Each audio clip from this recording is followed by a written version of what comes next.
Welcome to the new era of humanity, where our lives become increasingly based off the digital economy. Even this video is a product of an AI video generator only scripted and compiled by a human. The focus of this project will be Bitcoin and how it will fix the global economy, create a new check and balance on the government from the people, empower individuals to work for an asset with real inherent value, granting financial freedom, and even a powerful instrument for world peace. At its core, Bitcoin is about financial freedom.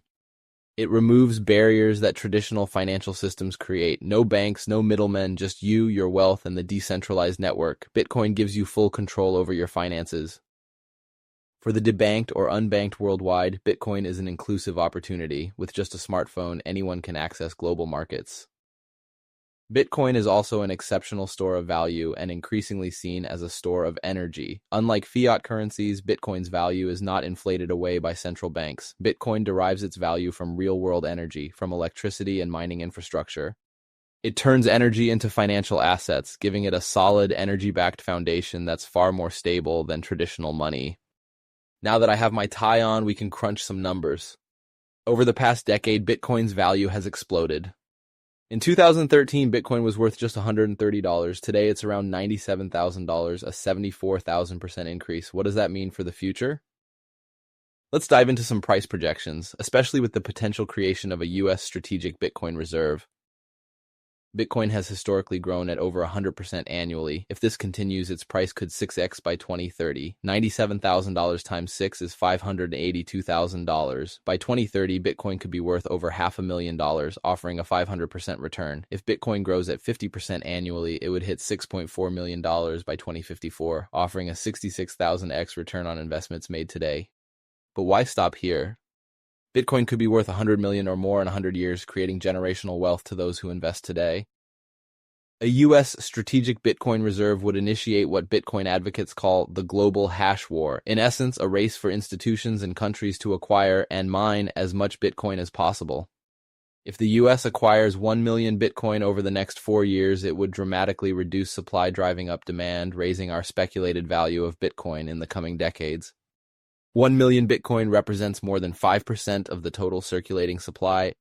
Such a large purchase would accelerate Bitcoin's price to at least the market cap of gold, considering the U.S. is planning to use some of its gold reserves to do so, meaning it would reach $800,000 per coin.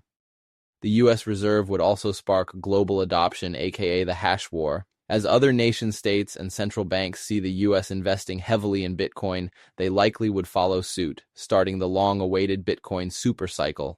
Countries will increasingly view Bitcoin as a reserve asset, driving demand and legitimizing Bitcoin's role as a global store of value. Bitcoin's scarcity, with only 21 million coins ever to be mined, ensures its long-term value, unlike inflation-prone fiat currencies. With rising inflation globally, Bitcoin offers a hedge against currency devaluation and political instability. It lets individuals, institutions, and countries store wealth outside traditional financial systems while protecting it with tokenized energy as its core asset. Wait a second, I'm getting an airdrop, but it says it's from me. Let's check this out. Hi there, this is Paul-André from 100 Years in the Future. I know, the supplements have been working wonders. Anyway, I paid 1 BTC to transmit this message to the past so I could share with the world the effects of the Bitcoin revolution. A century ago, nations used inflation and currency debasement to fund wars and military interventions, conflicts that often brought unimaginable suffering and destabilized entire regions. But Bitcoin's adoption ended this cycle. By linking money to scarcity and energy, it made reckless spending and militarization a financial impossibility. When Bitcoin became the global reserve, governments could no longer print money to finance conflicts. War, once fueled by the ease of monetary inflation, became economically unsustainable. The cost of military operations under the Bitcoin standard was no longer invisible. It showed up immediately in the form of lost reserves and depreciated wealth. As a result, nations began to shift their focus toward diplomacy and cooperation, realizing that war simply wasn't worth the cost.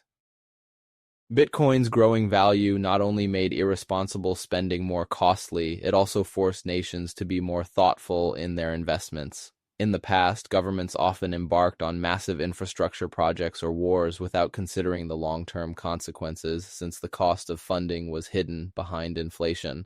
But under Bitcoin, every expenditure had to be justifiable. governments now had to demonstrate that their spending would yield real returns, because if they didn't, they risked watching their BTC stockpiles shrink. Now we live in a true utopia. All hail Bitcoin. Wow, that's some great news. I did sound a bit wacky at the end there, though. I guess Bitcoiners have quite the say in the future.